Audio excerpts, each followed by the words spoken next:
Hello and welcome to Castles and Legends. On this beautiful sunny day, we have returned to North Wales. We recently visited Beaumaris and Carnarvon Castle, built by Edward I, and today we're back to visit another castle from his Ring of Iron. This is Harlech Castle. Following many years of tensions between the English and Welsh, King Edward I of England unleashed his first colossal invasion of Wales in 1277. Facing an overwhelming English army, Llywelyn I recognised the slim chances of victory and chose to accept the terms set out in the Treaty of Aberconwy. These terms significantly reduced Llywelyn's territorial holdings, yet he retained the prestigious title of Prince of Wales. In 1282, conflict erupted once more, following a rebellion led by Llywelyn's brother, Dafydd, in North Wales. Despite having previously aligned himself with the English and fought against Llywelyn, Dafydd had become disenchanted with the rewards he had received from Edward I. In December 1282, Llywelyn was killed, providing Edward with the chance to bolster his forces and seize Dolwyddelan Castle, a stronghold of Welsh resistance. By June 1283, Dafydd was apprehended and transported to Shrewsbury, where he faced execution, marking the completion of Edward's conquest of Wales. After Edward's successful conquest of Wales, his focus shifted to maintaining control over the region. To achieve this, he initiated the construction or renovation of a network of fortifications, famously known as the Iron Ring of Castles, primarily situated in North Wales, the area known for its staunch Welsh resistance. In 1282, construction of Harlech Castle began under the direction of the master architect James of St. George, whose expertise was instrumental in bringing Edward's vision of a formidable fortress to life. James also oversaw the construction of Edward's other great castles in Wales, including Conwy, Carnarvon, and later Beaumaris. Harlech Castle was built on a spare of rock 200 feet high, which gave it a natural defence. As well as this, there's a rock-cut ditch. And an interesting point is, if we look over there, just over the sand dunes is the Irish Sea. Now, in the time of the 1200s, the sea was not over there, it was all the way over here, next to the castle, giving it both defence and, if there was a siege, provisions could be brought in by the sea. Though smaller than many of Edward's castles, Harlech made up for its modest size with its formidable design. Built to withstand prolonged sieges and direct assaults, it featured thick stone walls, imposing towers, and a range of defensive elements including arrow slits, murder holes, and a strong gatehouse.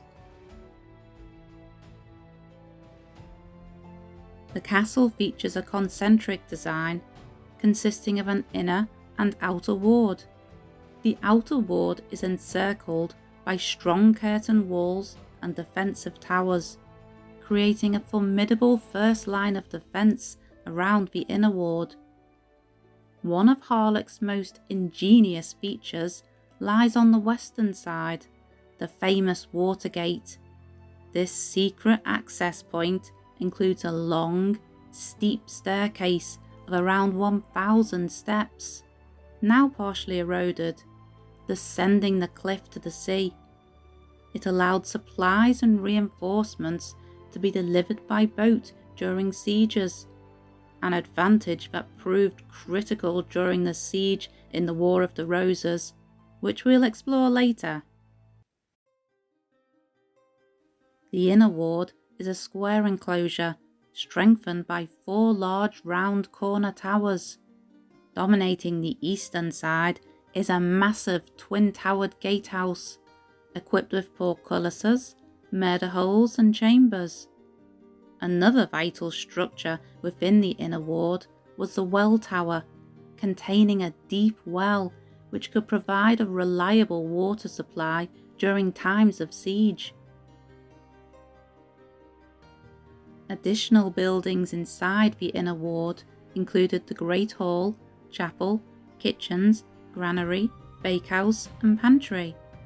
Remarkably, construction of Harlech Castle was completed in just 7 years, and by the end of 1289 it was nearly finished, just in time, as its formidable defences would soon be put to the test.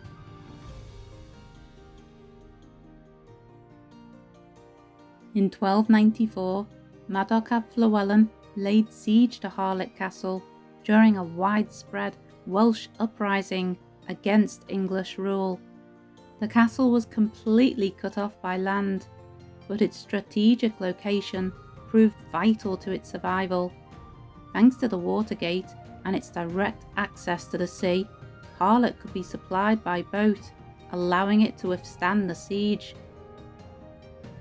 Following the suppression of the revolt, the English took no chances and reinforced their stronghold. Additional defensive measures were implemented, including the construction of a new wall and tower to the north, further enhancing the castle's already formidable defences.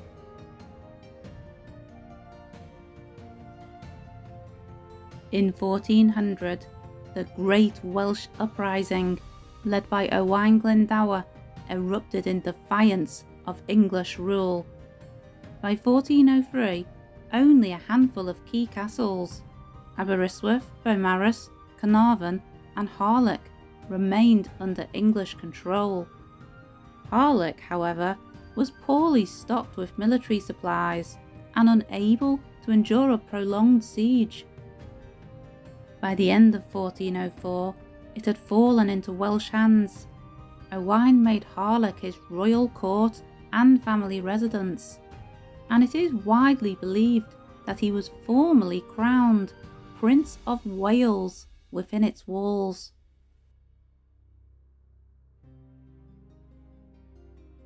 In around 1408, English forces led by Henry of Monmouth, who would later become King Henry V, besieged Harlech. The castle came under relentless bombardment from cannons, causing considerable damage, particularly to the eastern and southern sections of the outer curtain wall. To this day, a mound of cannonballs lies scattered across the gatehouse floor.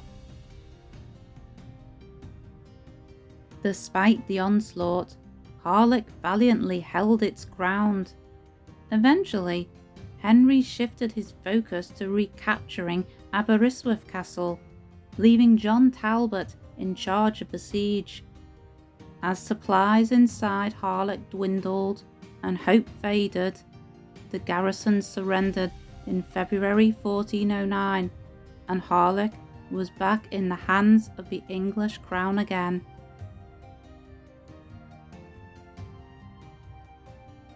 In 1455, the War of the Roses began, a bitter conflict between the House of Lancaster and the House of York for control of the English throne.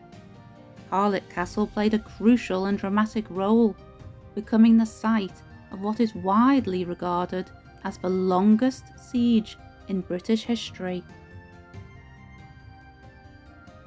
After the Battle of Northampton in 1460, in which King Henry VI was captured by the Yorkists, his wife, Queen Margaret of Anjou, fled with their infant son and took refuge within the walls of Harlech Castle. From 1461 to 1468, the castle served as a stronghold for Lancastrian forces under the leadership of Dafydd ap Llywelyn, standing defiantly against the advancing armies of Yorkist King Edward IV. Determined to crush the remaining Lancastrian resistance, Edward IV dispatched Lord William Herbert to secure the Welsh castles. Amidst the fall of numerous castles, Harlech stood resolute as the final fortress under Lancastrian control, serving as a key centre for resistance and coordination. In 1464, the castle was used to plan military operations, and in 1466, Sir Richard Tunstall launched daring attacks from Harlech's secure base. The situation escalated further in 1468 when Jasper Tudor arrived with French reinforcements, using the castle as a staging ground for raids, including a significant incursion into the town of Denbigh. This final provocation enraged King Edward, who ordered Lord Herbert to launch a full-scale assault on Harlech. Herbert complied, advancing with an army reportedly numbering up to 10,000 men.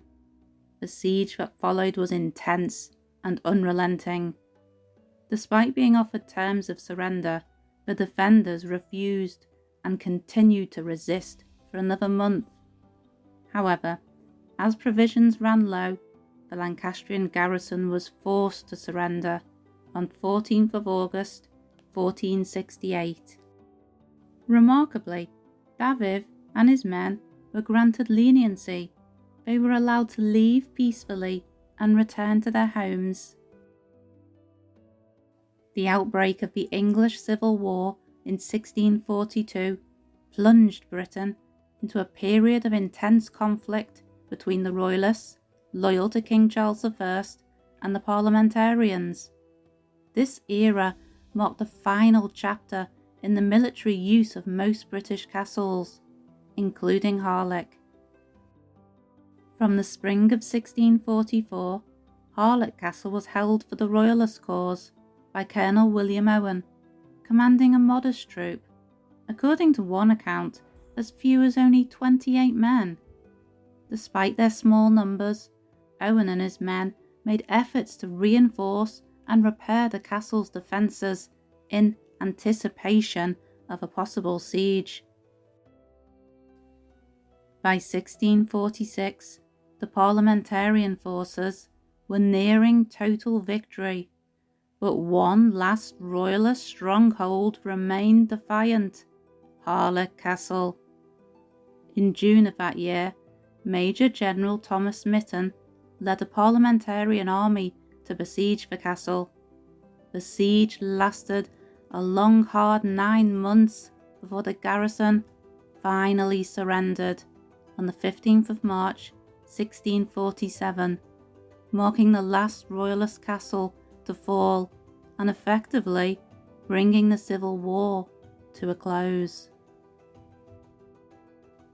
In the aftermath, Parliament ordered Harlech, like many other castles, to be slighted, that is, destroyed, to prevent any future military use. However, these orders were only partially executed at Harlech. While elements, such as the staircase in the gatehouse, were destroyed and certain areas rendered unusable, the castle's main structure survived largely intact. Harlech Castle, along with Carnarvon and Beaumaris castles, and the castle and town walls of Conwy, form the UNESCO-designated Castles and Town Walls of King Edward in Gwynedd World Heritage Site, being the finest examples of late 13th century and early 14th century military architecture in Europe. It's been a sheer pleasure to explore Harlech Castle today, to be back in Wales, and we had the sunshine today, lovely. And Harlech Castle, the history is so rich, marked by centuries of warfare, conquest and cultural significance. Well, I hope you have enjoyed the history and exploring with us today. If you have, please give our video a like, think about subscribing if you've not already, and hope to see you again very soon. Bye for now.